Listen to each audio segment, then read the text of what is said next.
Vamos a hablar de la elección presidencial en Colombia. Ayer se disputó y ninguno de los candidatos obtuvo la mitad más uno de los votos, por lo que habrá una segunda vuelta el domingo 21 de junio. Fausto Pretelín, internacionalista con quien hablamos con frecuencia en este programa, se encuentra en Bogotá y vamos a conversar con él sobre lo que vio en esta elección colombiana. Fausto, ¿cómo estás? Buen día. Buenas tardes. Perdón, buenos días. ¿Cómo estás? ¿Cómo te va? Bien, ¿tú qué tal? Bien, muy bien, con gusto de escucharte y muy interesado en saber qué te pareció este proceso. Había la impresión, por lo menos generada por él mismo y por su partido, de que Iván Cepeda tendría un mejor resultado. Quedó en segundo lugar atrás de Abelardo de la Espriella.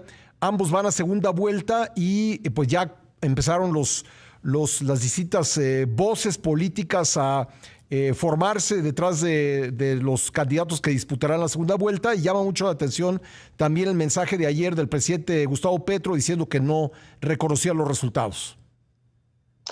Así es, Pascal. Mira, yo creo que desde hace 2 o 3 semanas en el entorno de Bogotá, de Colombia en general, se hablaba de un solo personaje que es Abelardo de la Espriella, un outsider de la política, un personaje que está en contra del establishment, en contra del sistema político, de los partidos políticos, y eso yo creo que generó una ola de seguidores que terminó por sepultar a partido de Álvaro Uribe, de centro, más allá de que tuvo bastantes errores, diferencias con su propio candidato a la vicepresidencia de apellido Oviedo, y en ese sentido creo que le dejaron el camino libre para de Espriella. De Espriella es un personaje cuyos rasgos son histriónicos, es un actor, y no lo digo de manera metafórica, en realidad sí ha actuado en series de televisión y películas, no como protagónico, pero sí le gusta la actuación. Es un personaje que canta óperas o arias italianas, y de alguna manera el no tener ese vínculo con la clase política en un país como Colombia, cuyo gobierno de Petro ha sido uno de los más corruptos de la historia, le ganó mucha simpatía.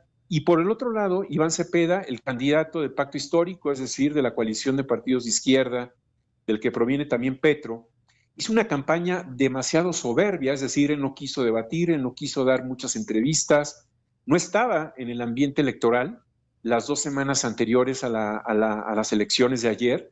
Y en ese sentido creo que esa soberbia terminó por sancionarlo, por castigarlo, porque para muchos quizás en el centro, de centro izquierda, decían, esto es como un referéndum sobre el gobierno de Petro, es decir, va a continuar con su famosa paz total, que ha sido un fracaso, es decir, llamar a negociación a 10 grupos delincuenciales, terroristas, narcotraficantes, a negociar la paz, que no le ha salido o no le salió al presidente Petro.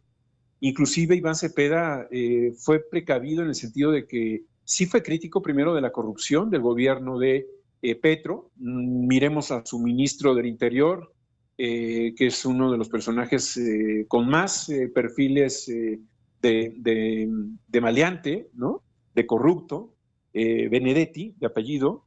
Y en ese sentido se cuidó mucho a no decir la paz total, ¿no? Sabe muy bien que fracasó Petro, pero él continúa, Iván Cepeda, con esta idea de que hay que negociar y dialogar. Hay que recordar, Pascal, que él fue uno de los que intervino en La Habana, Cuba, cuando hubo las negociaciones entre el gobierno de Juan Manuel Santos con las FARC para sacar adelante el acuerdo de paz.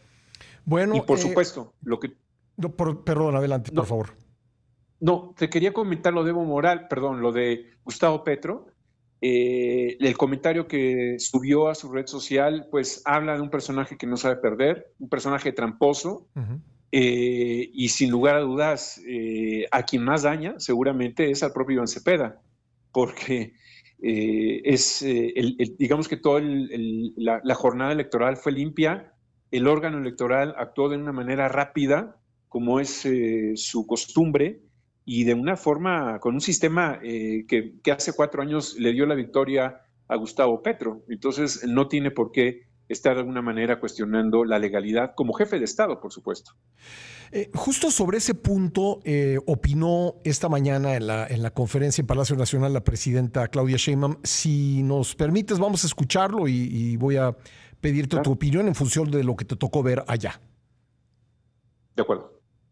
Hay una denuncia por parte del presidente Petro, ¿no?, que hay que estar atentos, del conteo de los votos, que más allá de, obviamente, reconocer la autodeterminación del pueblo de Colombia, pues es importante leer lo que dice el presidente Petro. Y allá hay segunda vuelta, entonces hay que esperar también a la segunda vuelta. Tiene que privar siempre la voluntad del pueblo en cualquier elección. Y es importante lo que está diciendo el presidente Petro, de que no fue un conteo limpio. Entonces nosotros, como siempre, vamos a mantenernos escuchando y obviamente pues hay una afinidad a las propuestas y lo que representa el partido del presidente Petro y a Iván Cepeda. Hay que tener respeto por la decisión del pueblo colombiano, pero es importante que se llegue hasta lo último en esta denuncia que se está haciendo de un posible fraude. Bueno, aquí dice dos cosas la presidenta. Por un lado, digamos, le da valor a lo dicho por Petro en torno a los resultados electorales, y por otro lado afirma pues de manera categórica que hay una identidad ideológica con el partido de Petro que no sé, te lo pregunto, Fausto, si es digamos una incongruencia respecto de lo que se pide a los otros países que no intervengan en la política mexicana. ¿Qué te parece a ti? Mira, primero, yo creo que tuvo que haber solicitado una consulta, ¿no?, con la subsecretaria para América Latina, porque es preocupante que mencione la palabra fraude. Por supuesto que no lo hubo. Y digo por supuesto porque de alguna manera las auditorías del sistema, del software que contabiliza los votos, acudió también el partido de Iván Cepeda. Es decir, todos los partidos sabían cómo se lleva a cabo la contabilidad. Y también es importante decir, Pascal, que desde hace meses el propio Gustavo Petro ha sembrado la duda en el sistema que lo llevó a la presidencia, ese mismo sistema. Entonces, no es otra cosa más que una estrategia para enturbiar, ¿no?, la legalidad de las elecciones. Cuando su candidato perdió el día de ayer, muchas de las encuestas, o todas, daban como ganador a Iván Cepeda. Ninguna prácticamente en primera vuelta, pero todas se equivocaron. Entonces, yo creo que como jefa de Estado, la presidenta de México sí debería de tener mucha responsabilidad a la hora de mencionar la palabra fraude, porque en Colombia lo que ocurrió ayer fue una jornada totalmente limpia. El preconteo, como le llaman, posteriormente va a ser avalado por los jueces. Es como su preconteo, ¿no?, digamos, o digamos está basado en encuestas de salida. No está basado en encuestas de salida, es el conteo real, digamos, de los votos, pero posteriormente, ¿no?, se tienen que despejar dudas, sí, o alguna anomalía que haya ocurrido en alguna casilla. Sería como el PREP, entonces. Exactamente, sería como el PREP. De acuerdo. Y en ese sentido, históricamente no ha habido grandes variaciones entre lo que saca el preconteo, la noche electoral, y posteriormente lo que dicen los jueces. En ese sentido, hay que decirlo con claridad, Despriella gana las elecciones y va a segunda vuelta con Iván Cepeda. Entonces, el hecho de mencionar la palabra fraude me parece muy, muy irresponsable.